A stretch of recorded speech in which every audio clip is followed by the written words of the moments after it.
अस्सलाम वालेकुम। मैं हूँ सफदर अब्बास और वेलकम टू दी चैनल। मैं इस वक्त मक्का मुअज़्ज़मा में मौजूद हूँ।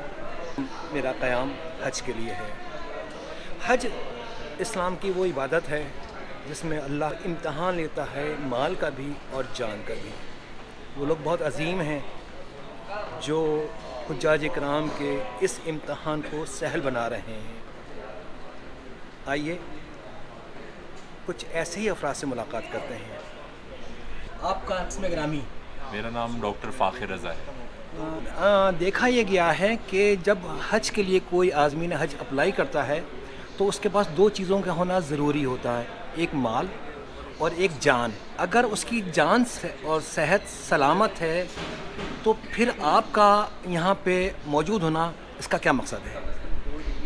हाँ, ये एक अजीब मखमसा है कि डॉक्टर का नाम बीमारी के साथ जुड़ चुका है। तो ज़्यादातर लोग यही समझते हैं कि डॉक्टर मतलब बीमारी और बीमारी का मतलब है डॉक्टर, जबकि डॉक्टर का ताल्लुक़ असल में सेहतमंद रखने से है इंसान को। तो हम लोग जो काम कर रहे हैं वो कराची में काम शुरू किया था, लोगों को हिफ़्ज़ान सेहत के बारे में बताते हैं, लोगों को बीमार होने से बचने के बारे में बताते हैं और ये बताते हैं कि जल्द से जल्द अपनी बीमारी का पता लगा के और उसका इलाज फ़ौरी तौर पे कर लें तो आगे की कॉम्प्लिकेशन से आप बच सकते हैं। तो ये हमारा बेसिकली जो है वो काम है। हम लोग बुनियादी तौर पे यहाँ पे हज करने आए हैं और इसके अलावा हज करने के साथ साथ एज़ ए वॉलंटियर हम लोग इमामिया मेडिक्स इंटरनेशनल को भी सर्व कर रहे हैं। इमामिया मेडिक्स इंटरनेशनल जिससे नाम से ज़ाहिर है कि एक जाफरी मोमिनीन का एक बैनुल-अक़वामी इदारा है जिसमें कि काफ़ी ममालिक के अंदर हमारे चैप्टर्स हैं और उनमें से एक चैप्टर पाकिस्तान में भी है। इसका हेड क्वार्टर जो है वो अमेरिका में है।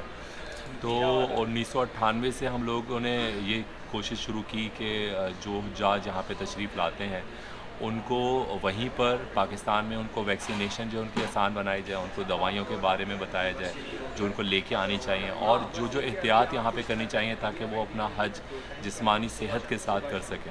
तो ये सिलसिला वहाँ से शुरू किया और उसके बाद फिर यहाँ पर भी हमारा हज मेडिकल मिशन में जो डॉक्टर्स अपना हज करने आते थे हम उनको यहीं पर इकट्ठा करके और कोशिश करते थे कि वो अपने कारवान में और दीगर कारवानों में जाके अगर किसी को फ़ौरी इमदाद की ज़रूरत है, दवाओं की ज़रूरत है, अपने चेकअप की शुगर ब्लड प्रेशर चेक कराने की ज़रूरत है तो वो किया जा सके। अब अल्हम्दुलिल्लाह मक्का हो, मदीना हो, अरफात, मिना, इन तमाम जगहों पे हमारे जो हैं वो वॉलंटियर बेसिस पे क्लिनिक्स होते हैं। हम अपनी दवाइयाँ अपने साथ लेके आते हैं। दवाइयाँ जो हुज्जाज कराम हैं उनके पास भी होती हैं और वो अपनी दवाइयाँ भी हमें दिखाते हैं, हम उनमें से दवाइयाँ भी तजवीज़ कर देते हैं और जो फ़ौरी तौर पे जो दवाइयाँ की ज़रूरत होती है वो हम लोग यहाँ पर उनको प्रोवाइड करते हैं। हुकूमती सतह के ऊपर जो सहूलियात हैं वो उनके क्लिनिक्स मौजूद हैं हरम के अराउंड भी और यहाँ बिल्डिंग्स के पास भी। वहाँ पे एक हाजी को जाना पड़ता है और जाके अपना चेकअप करवा के और फिर वहाँ से दवाई लेनी होती है और इस धूप में और इस गर्मी में जहाँ पे कि तकरीबन 45 डिग्री टेम्परेचर इस वक्त बाहर चल रहा है, लू का आलम है, हमारी कोशिश ये होती है कि एट द डोर स्टेप हम खुद यहाँ पे आएँ और यहाँ पे आके अपना क्लिनिक करें और डिफरेंट बिल्डिंग्स में जाएँ जहाँ पर के हुज्जाज मौजूद हैं बग़ैर किसी तफरीक़े के, बग़ैर किसी इस पॉइंट के उनका ताल्लुक़ किससे है।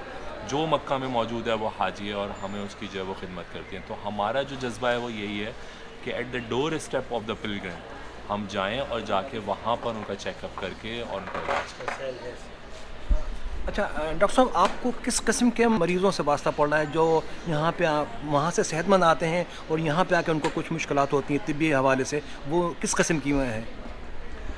नॉर्मली तो जब यहाँ पर आते हैं लोग तो बहुत अरसे से चलना फिरना कम हुआ होता है, यहाँ पे आते हैं, थकन होती है, जागे हुए होते हैं, फिर उम्र तमत्तो करते हैं या उम्र मुफरिदा करते हैं तो उसके बाद बॉडी एक्स एंड पेन्स शुरू हो जाते हैं, कुछ लोगों को एलर्जीज़ होती हैं, गला ख़राब होता है, खांसी होती है। तो ये कॉमन मसाइल हैं जो कि हम देखने में आते हैं। दूसरा ये होता है कि कुछ हुज्जाज कराम अपनी दवाइयाँ भूल के आ जाते हैं तो उनकी दवाइयाँ अरेंज करना। इसके अलावा बहुत सारी चीज़ें ऐसी होती हैं जो यहाँ पे आके जब एग्जेशन होती है तो डायग्नोस होती है।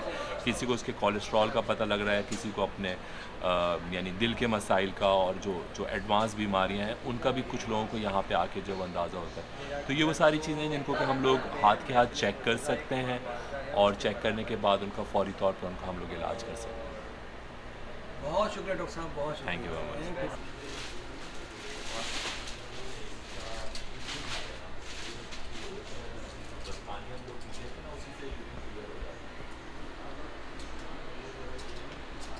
कराची आपका ब्लड प्रेशर 160/100 है, तो ये ज़्यादा है, तो इसके लिए आपको दवाई लेनी पड़ेगी। 160/100 तो ज़्यादा है ना? आपका कराची में भी ज़्यादा रहता है या नहीं? नहीं नॉर्मल। अच्छा, तो इसका मतलब कुछ या तो बदपरहेज़ी हो रही है खाने में, या आपका उस वक्त डायग्नोसिस नहीं बना होगा, चेक नहीं कराया होगा रिसेंटली शायद। आने से पहले हाँ, मैंने नहीं कराया, हाँ, बस तो अभी हो यहाँ पे सकता है। चेक किया था 143 हाँ, 180 बता। बस अभी भी उससे ज़रा सा और 10 आगे चला गया। मुसलसल डॉक्टर साहब आपका इसमें गिरानी हुसैन, मैं इंटरनल मेडिसिन का स्पेशलिस्ट हूँ और अब आईसीयू स्पेशलिस्ट के तौर पे काम कर रहा हूँ कराची में। कराची में माशाल्लाह। डॉक्टर साहब यहाँ पे जिस किस्म के मरीज़ आ रहे हैं अमूमी तौर पे ये देखा गया है कि वो सेहतमंद होते हैं, इसी वजह से वो हज का सफ़र भी करते हैं, लेकिन यहाँ पे आके कुछ मसाइल का शिकार हो रहे हैं, तो ऐसे वो कौन से अवामिल हैं जो उनको इस मर्ज़ में मुब्तला कर रहे हैं? सबसे पहली बात तो ये है कि इंसान अगर पहले से बीमार है तो उसको चाहिए कि वो पहले से जो कराची में या पाकिस्तान में रहते हुए दवाइयाँ इस्तेमाल कर रहे थे उन्हें ना छोड़ें। आधे मसाइल तो वैसे ही हल हो जाते हैं अगर दवाइयों का मुस्तकिल इस्तेमाल किया जाए और आने से पहले एक दफ़ा डॉक्टर को कंसल्ट कर लिया जाए। तो आमतौर से शुगर, ब्लड प्रेशर, दिल के अमराज, आर्थराइटिस या कुछ एंजाइटी, डिप्रेशन के मसाइल हल हो जाते हैं। यहाँ के जो ज़्यादा मसाइल देखे जा रहे हैं वो यकीनन गले और सांस से रिलेटेड होते हैं। अक्सर मरीज़ों को गले में दर्द, सोजिश, खाना निगलने में तकलीफ़, खांसी, नज़ला ज़ुकाम, सर में दर्द या साइनोसाइटिस, कभी साइनसिस में प्रॉब्लम हो जाता है। एसी मुसलसल चलते हैं, तेज़ गर्मी बाहर है, अंदर एसी है। खाने पीने में यकीनन थोड़ी सी एहतियात कम हो जाती है, जो अवेलेबल है वो खाना है, जो अवेलेबल है वो पीना है। अक्सर लोग जूस और ठंडे मशरूबात का इस्तेमाल करते हैं तो ये भी नामुनासिब रहता है। तो पानी आम तौर से सादा पिएँ, तेज़ सर्दी और तेज़ गर्मी से बचें, मुतदिल मौसम में रहने की कोशिश करें और कोशिश करें कि आब ज़मज़म पिएँ, यकीनन अल्लाह ने उसमें शिफा रखी है। अपने आप को भी सेहतमंद रखें और औरों को भी सेहतमंद रखें कि जब आपको खांसी, नज़ला, ज़ुकाम, बुखार हो तो अगर खांसी ज़्यादा हो तो ख़ुद मास्क का इस्तेमाल करें ताकि आपके साथी जो आपके कमरे में आपके साथ रह रहे हैं या बस में या हरम में नमाज आपके साथ पढ़ रहे हैं उनको आप महफूज रख सकें। खाने पीने में पेट के अमराज भी यहाँ कॉमन है क्योंकि खाना पीना पाकिस्तान से ज़रा सा मुख्तलिफ है। नमक, मिर्च, चिकनाई कम इस्तेमाल करें। आधा पेट खाना खाएं, ज़रूरी नहीं है कि जितना सालन मैसर है और जितनी रोटियां मैसर है वो सब आप इस्तेमाल करें। फल का, दही का, दूध का इस्तेमाल ज़्यादा रखें, चाय कम, सालन और तंदूरी नान कम। इंशाअल्लाह अल्लाह सेहत देने वाला है। डॉक्टर साहब अभी जो हुज्जाज अभी क़याम पज़ीर हैं वो होटल्स में हैं, लेकिन अभी जो असल मरहला आने वाला है उसके मुतालिक आप कुछ एहतियाती तदाबीर बताएंगे?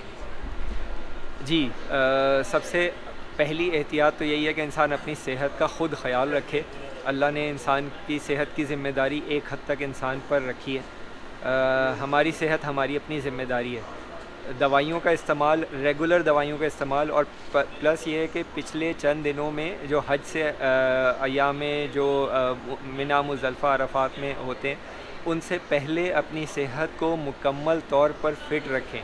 आसान तरीक़ा उसका ये है कि जहाँ फ़र्ज़ नमाज़ें हरम में अदा करें, कोशिश ये करें जब फ़र्ज़ नमाज़ें अदा कर लें या दिन में किसी एक टाइम हरम जाएं तो फिर आके मुकम्मल आराम करें। ज़्यादा तवाफ़ करना यकीनन सआदत की बात तो ज़रूर है, लेकिन कमर में या घुटनों में या पाँव में चोट लगने का भी ख़दशा है और उसमें दर्द और अकड़ाव का शिकार हो जाते हैं, पट्टे अकड़ जाते हैं, मसल्स या बोन्स में, जॉइंट्स में दर्द होने लगता है। तो थोड़ी एहतियात करें, जितने फ़राइज़ हैं उन पर तवज्जो रखें और जो सुन्नती काम है कोशिश करें वो अपने होटल आके अंजाम दें या कम रश की जगहों पर जाएं। उसके अलावा अपने खाने पीने का एक मोतदिल मेयार कायम रखें, वक्त पे दवाई लें। सोना और जागना दोनों अहम है। बहुत ज़्यादा सोएंगे तो भी बीमार पड़ जाएंगे, बहुत ज़्यादा तवाफ़ करेंगे तो भी उम्मीद है कि गर्मी की शिद्दत या धूप की वजह से बीमार पड़ जाएंगे। तो एतदाल पसंदी ही, मियाना रवी ही बेहतरीन एहतियाती तदाबीर में से एक है। शुक्रिया डॉक्टर साहब, बहुत बहुत शुक्रिया। Bye for now.